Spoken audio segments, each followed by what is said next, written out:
All right, Adam Caplan is here pinch hitting for Mosher. So Caplan joins us now for Football at 4 here on the Sports Bash Live on 97.3 ESPN. And as Adam Caplan joins us, as he used to on Fridays, we see TJ Edwards added to the injury report.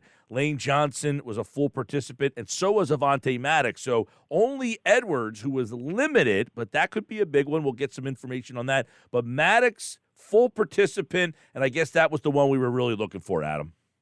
Yeah, that's such great news.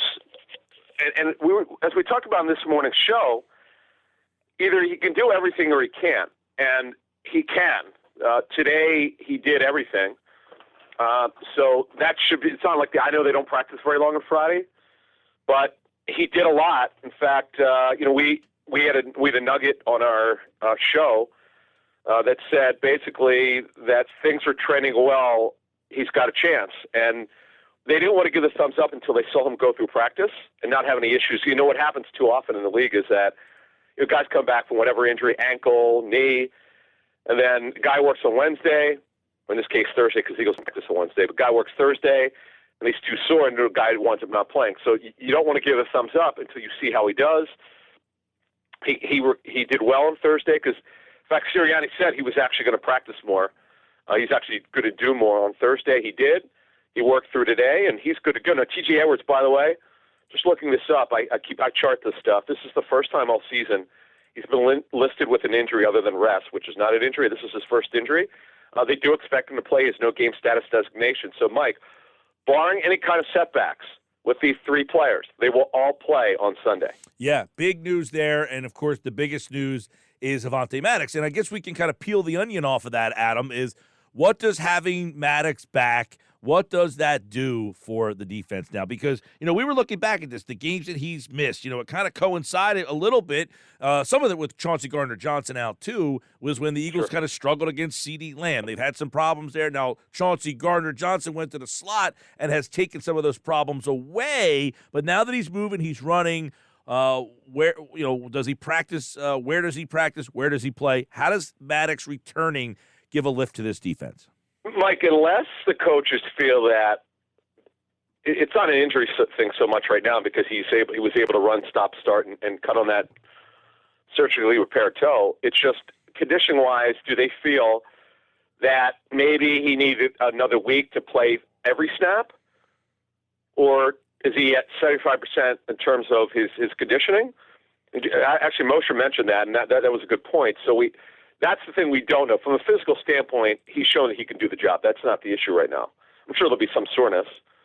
But as far in terms of sticking that toe in the ground, he can do it. He could do it, and he could stop, start, and do everything.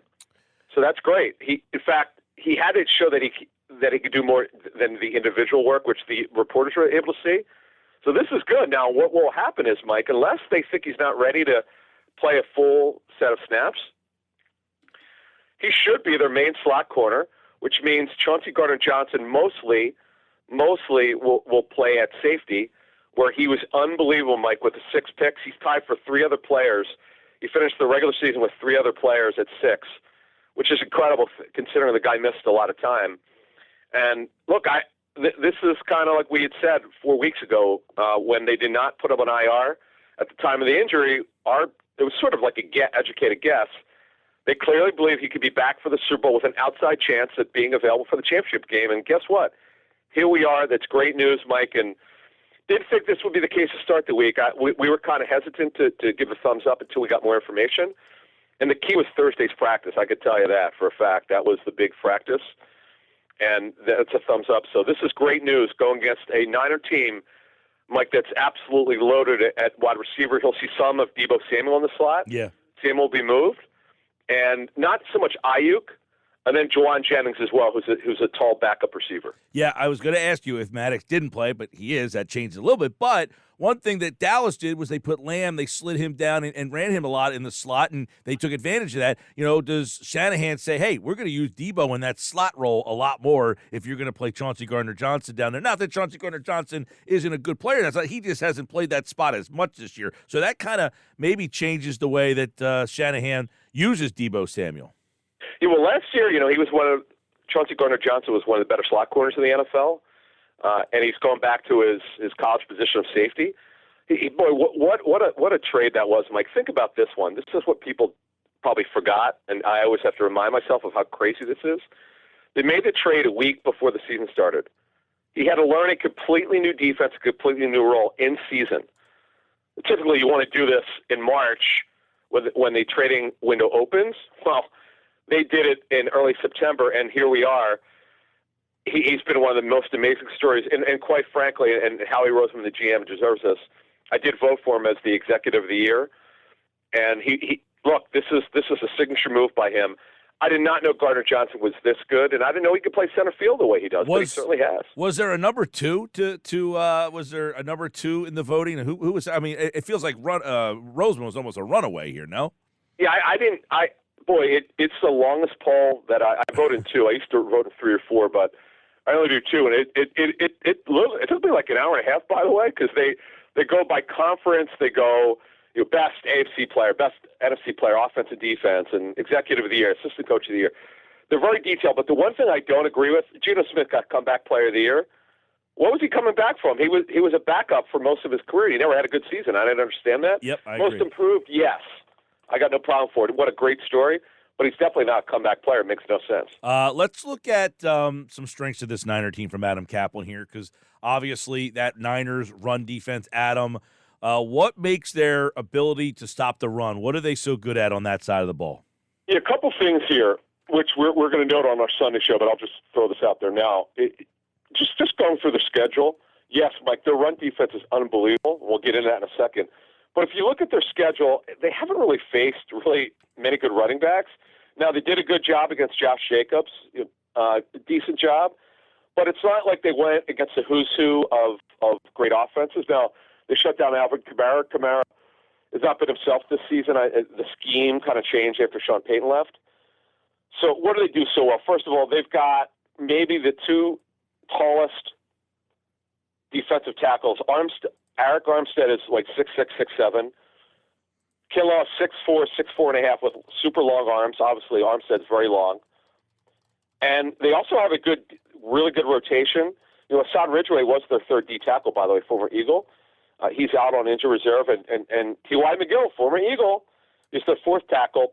Former Penn State D tackle is their 3rd. Kevin Givens, he's back from his knee injury. And then what they'll do is they will move Bosa not only from right or left end to right end.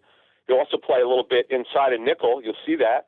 They'll look for a matchup, and by the way, they run a wide 9. They are the one team that runs more wide 9 than anyone.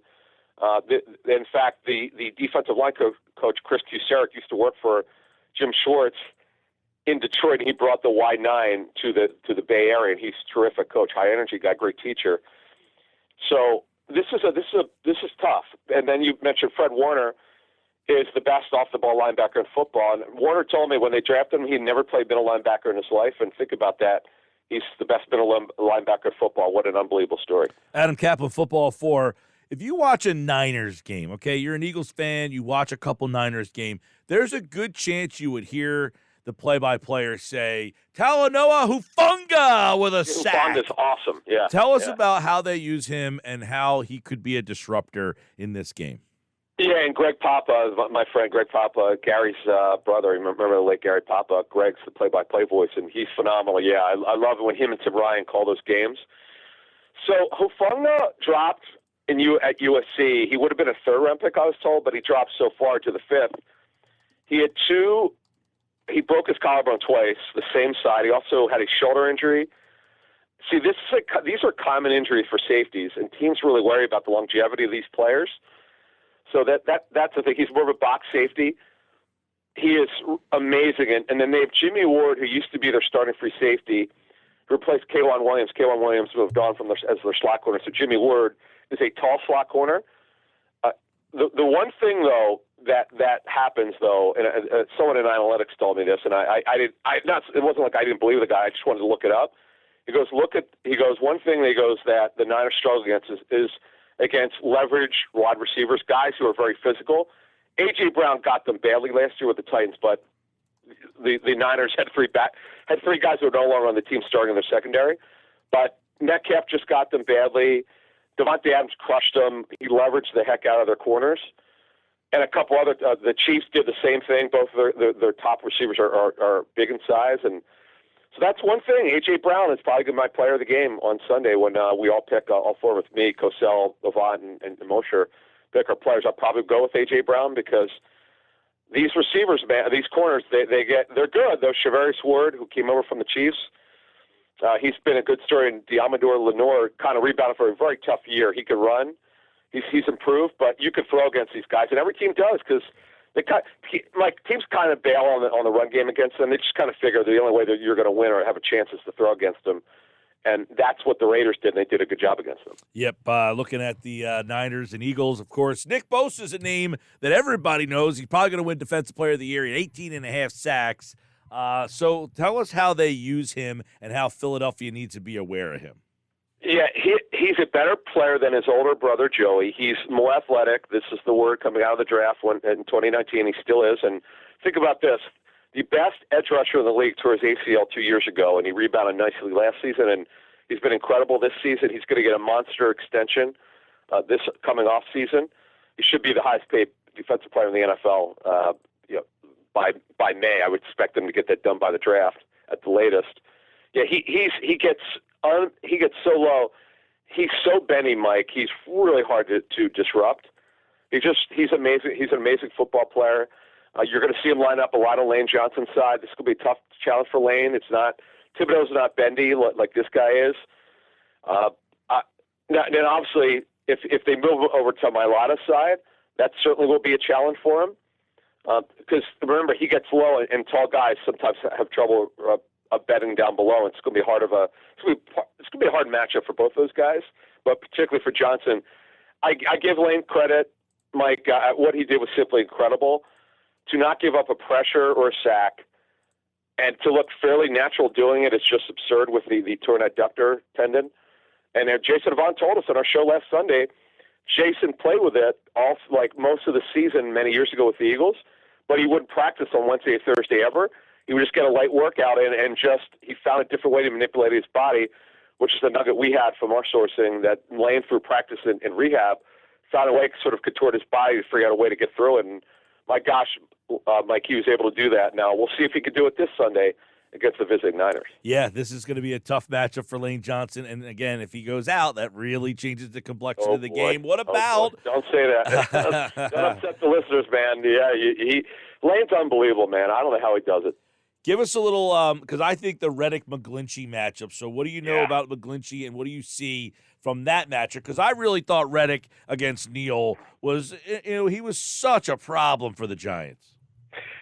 What we've heard, we put this on our show this morning, Mike, is that, which is available on YouTube or any podcasting platform, is that McGlinchey struggles with speed rushers because he's not real bendy. He's more of a power blocker out of Penn Charter, by the way. One of my alma maters. I was there grades 6 through 9. I met Mike in 2019. Nice guy. Yeah, he's more of a power player. Of course, Trent Williams is going to be a Hall of Famer at left tackle. Eagles know very well from facing him. In fact, they faced him in 2020 with the Niners and faced him many years, obviously, with the Commandos. But yeah, this is a matchup they could exploit. And Reddick, what else could we say? Second team All-Pro. What a phenomenal football player. Great local story. And playing the best ball of his career. He actually played very well with the Panthers last year. They felt that they couldn't pay everybody, so they let him walk. In fact, I'm told they didn't make him an offer. Well, what a bargain he's been, believe it or not, at $15 million a year. First 2 years fully guaranteed at signing. And look, next year, quite frankly, would it shock you after the 23 season if he has another season for another extension? It wouldn't shock me. I could certainly see that happening. We're talking about that in Caplan Football at 4, and the weapons on this team. Everybody says Purdy doesn't need to perform because he has weapons. So how do those weapons and Purdy kind of go hand in hand? Yeah, to me, Mike, you got to make him jumpy. He was a little bit jumpy last week against Dallas. I give Dallas credit. Yeah, they had 2 or 3 good drives. Well, guess what? They kicked field goals. It was 6 field goals made successful last week by both teams for the Cowboys and the Niners, especially Robbie Gould. But overall, to me, Mike, you got to make him a passer. I get Kyle Shanahan has been very vocal about this over the years. He He hasn't hit it. They have a certain number of runs that he wants every week. Sometimes it's 30, sometimes it's 35, sometimes it's 40. Against the Eagles, you do not want to be in a passing fest. Eagles love to do that, but the Niners don't. And you would never want Brock Purdy to do that. That's when the limitations show up. I'm expecting those limitations to show up on Sunday. They're going to get some pressure. And now, again, they're not a blitzing team. They got to find those holes on their offensive line. And also remember, the Eagles are a tremendous stunting team. They don't do it a lot. They have one of the highest successful stunt rates in the NFL. All right, Adam Caplan, of course, the Inside the Birds pregame show will happen in their normal Sunday time, 10 to noon, to get you ready for the Eagles and the Niners. And, of course, you can hear the game right here on 97.3 ESPN. Well, those are all the particulars. Is there a X factor or something else, Adam, that you would like to add before I get your pick on the game from either side here on how this game might happen? No, one thing, Debo Samuel's going to play with that left ankle injury. It's the same ankle that was diagnosed as a high ankle several weeks ago, so keep an eye on that. But, no, it's kind of, to me, the difference in the game is the quarterbacks, and Hurts is, throughout the Week 18 game, people are beating him up over that. And it's just that was a game that the Eagles didn't have a lot of energy. The Niners rested, the Giants rested everyone pretty much, and he rebounded really well, come back from the injury. Obviously, he was not healthy, even close to healthy. He struggled through that Week 18 game. Looked good, solid last week. It's a tougher matchup, but it all starts with the running game with Hurts. We know that. We said that last Friday on our show, that it has to start with RPOs. It did, and I expect that again. And, the Niners didn't do well with it in Week 2 last year. I know a lot has changed since then, but that part about the Eagles has not changed. It's going to be heavy RPO, and they're passing game off that, and it should be a great game. All right, Adam Caplan, Inside the Birds pregame show this Sunday at 10 on all their social media channels and, of course, on Football at 4. Next week, we'll see if we're talking Super Bowl or if we're looking at the offseason. Adam, thanks so much, man. All right, my man. See you. All right, Adam Caplan pinch hitting for Moshe today, and he appeared on the Sports Best